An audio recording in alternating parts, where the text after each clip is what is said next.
He'd wasted so many years, never getting a chance to be with a truly beautiful woman.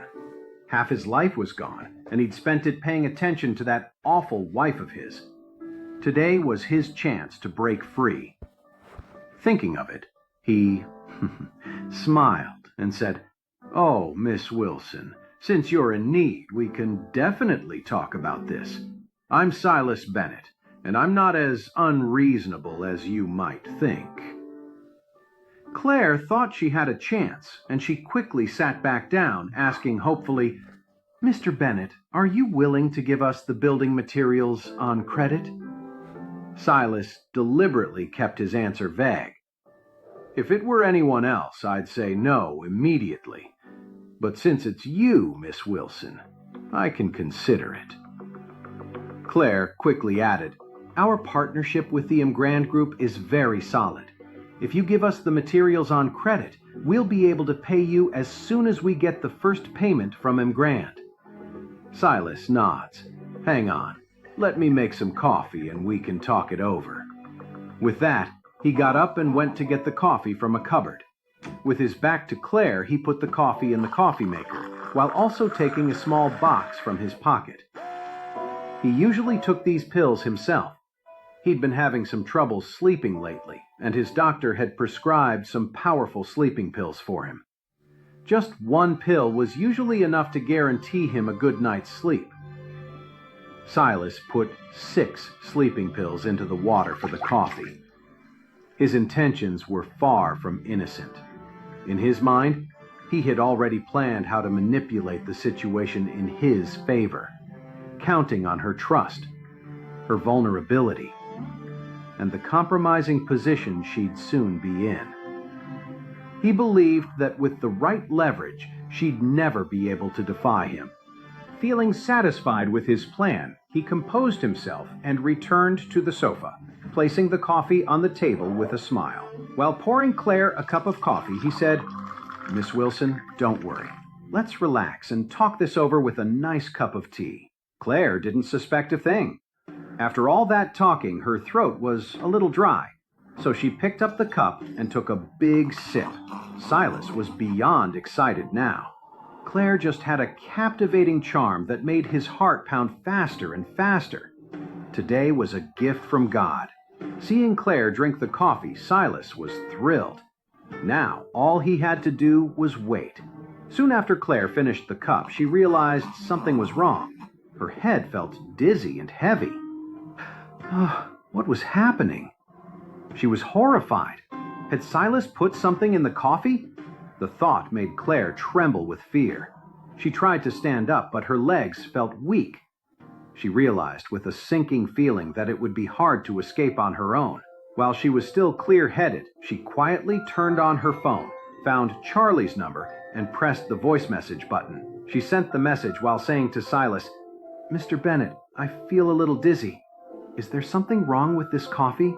Silas laughed. "No problem at all. This coffee is the best. It costs thousands of dollars a pound. It's delicious. Would you like another cup?" "No, thank you, Mr. Bennett," Claire said. "I'm not feeling well. Could you please see me out?" Silas just laughed again. He got up from his seat, walked over, and sat down right next to her. Looking at the uncomfortable Claire, Silas smiled and said, "Miss Wilson, everyone says you're the most beautiful woman in Orris Hill. Seeing you today, I can say that your reputation is well deserved. I really admire you." Seeing him get so close, Claire scooted away, shaking her head. "Mr. Bennett, can you please stay away from me?" Silas just smiled. "What's wrong, Miss Wilson? We're partners. It doesn't hurt to get a little closer, right?" Claire's head felt heavier and heavier. Her hand went limp, and the voice message was sent to Charlie. Charlie was doing chores at home when he suddenly got a voice message from his wife.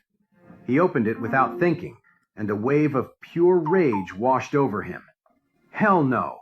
That bastard Silas actually dared to make a move on his wife. He immediately pulled out his phone and called Isaac, his face dark with fury. "Get every man you can mobilized to the Bennett Materials Group. I'm going to level it today." Isaac asked in surprise. Mr. Wade, what's wrong? The Bennetts have some influence. They're a minor family affiliated with us. If we just flatten the Bennett Materials Group out of nowhere, it won't sit well with our other allies. Charlie's voice was ice cold. That pig Silas is trying to take advantage of my wife. You tell me, is leveling his company rash? Isaac shuddered. He thought Silas had just accidentally offended the young master. He never imagined he would go after the young master's wife. To dare to have a thought like that, the crime was unforgivable. So he said at once, Mr. Wade, I'm mobilizing everyone and rushing over immediately. Good, I'm on my way now too, Isaac replied instantly. Where are you, Mr. Wade? I'll have the helicopter come get you. It'll be faster. Good. A moment later, a large civilian helicopter roared into view. Inside were Isaac and 10 of his top men, all dressed in black. Isaac's expression was grim. He couldn't believe someone would dare to harm the young master's wife right here in Oris Hill. It was a death wish. The helicopter was incredibly fast, arriving over Charlie's building in an instant. Charlie rushed to the rooftop, climbed straight into the helicopter, and immediately told Isaac, "Get us there now, as fast as you can." Meanwhile, at the Bennett Materials Group, seeing that Claire was too weak to fight back, Silas laughed excitedly. Just then, the door was kicked open with a loud bang. A plain-looking but fierce woman stormed in, followed by several men who looked like bodyguards. When the woman saw what Silas was about to do, she became enraged. "Silas!" she screamed. "How dare you!" Silas froze in terror. How did his wife find him? He had no idea that his wife had paid off almost everyone around him. She knew exactly where he went, what he did, and who he met every single day. When his wife heard that Claire was meeting with Silas, she was instantly on high alert. Claire was famous in Oris Hill for her beauty, and because Silas's wife was so plain, she despised beautiful women. As soon as she found out Claire was at the office, she rushed over, and sure enough, she arrived just in time to find her husband getting closer to Claire.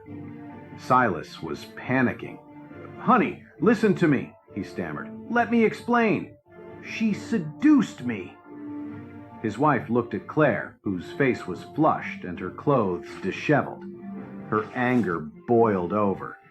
"You scumbags!" she screamed. "Both of you! Neither of you is getting away with this today." With that, she immediately ordered the bodyguards around her. "Get that pig and that little seducer for me." Several bodyguards rushed forward, grabbing Silas and pinning Claire's arms behind her back. Amelia stormed over to Silas, slapped him hard across the face, and yelled, "You bastard! My family gave you everything.